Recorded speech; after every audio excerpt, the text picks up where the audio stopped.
Now coming to the critical analysis, if we take a look at the very first stanza of this poem, as virtuous men pass mildly away and whisper to their souls to go, while as some of their sad friends do say, the breath goes now and some say no. We find that this poem begins with a simile.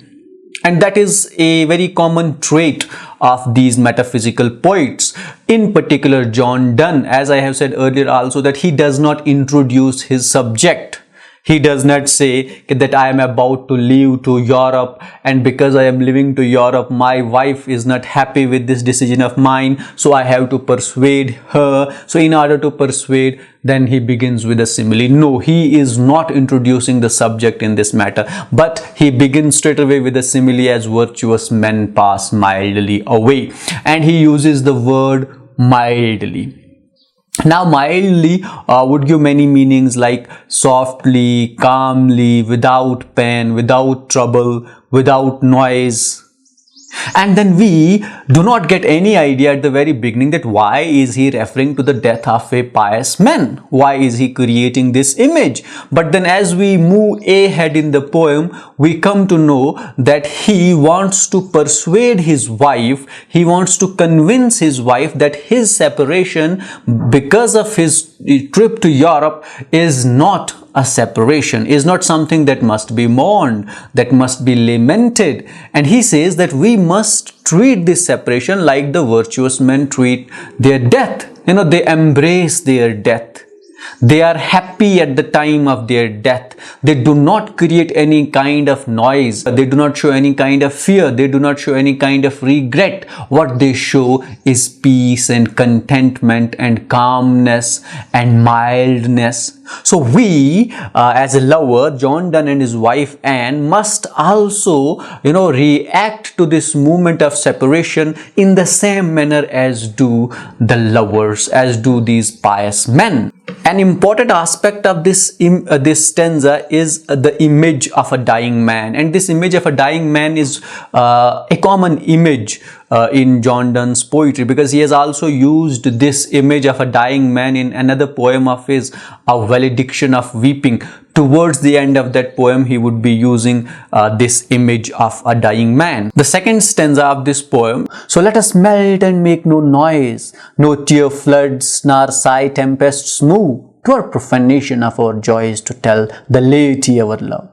This is the continuation or an elaboration of the argument of the first stanza, that he says that as these pious men pass away mildly, so should we melt. Now the choice of words is very clever here in this poem by John Donne. Initially he uses the word mild, and then he uses the word melt. Now melting is also a process which does not create any noise, but then he says it were the profanation of our joys to tell laity about our love. Now that aspect of this stanza is very important, because he is very it could say like a racist type John Donne here, who says that the status of the society that we have, it is a profanation, it is an insult that we express our thoughts, our feelings, our love in front of laity. Laity means common man. Now if we go back to the times when John Donne was writing or living,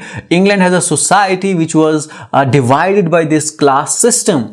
We had the king at the top, then we had these knights, and then we had middle class, and then we had serfs.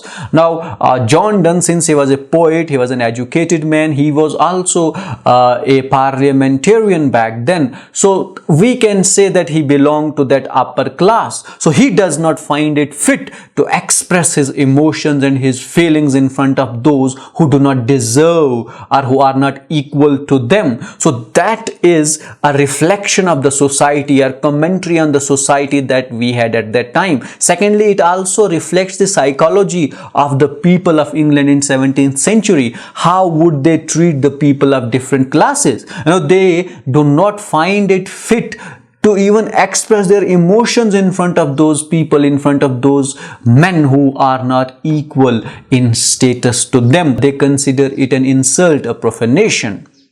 And now in this stanza, John Donne is arguing with her wife very cleverly, very smartly. Now he is attacking her psychologically, saying her that we have such a good status in our society, we have such a raised status in our society.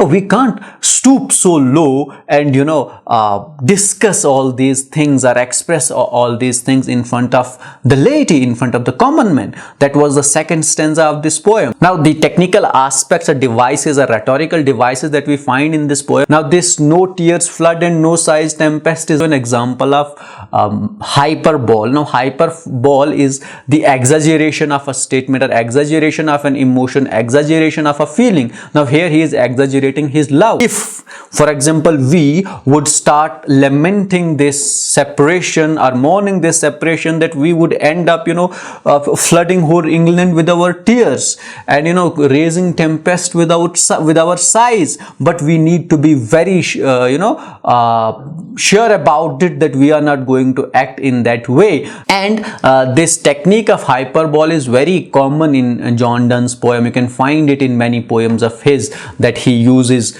hyperbole, he uses exaggeration, he exaggerates the argument or the situation. Another technical device that we have in this poem is syncope. Now syncope is a device where a writer omits an alphabet. Now this omitting of alphabet is done to maintain the meter of the poem. It reduces a syllable.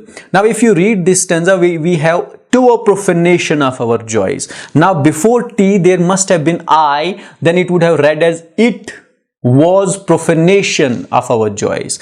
But he has intentionally removed this I to maintain the metrical composition of this poem. Now this removal of I or omitting of I is known as syncope, or any alphabet.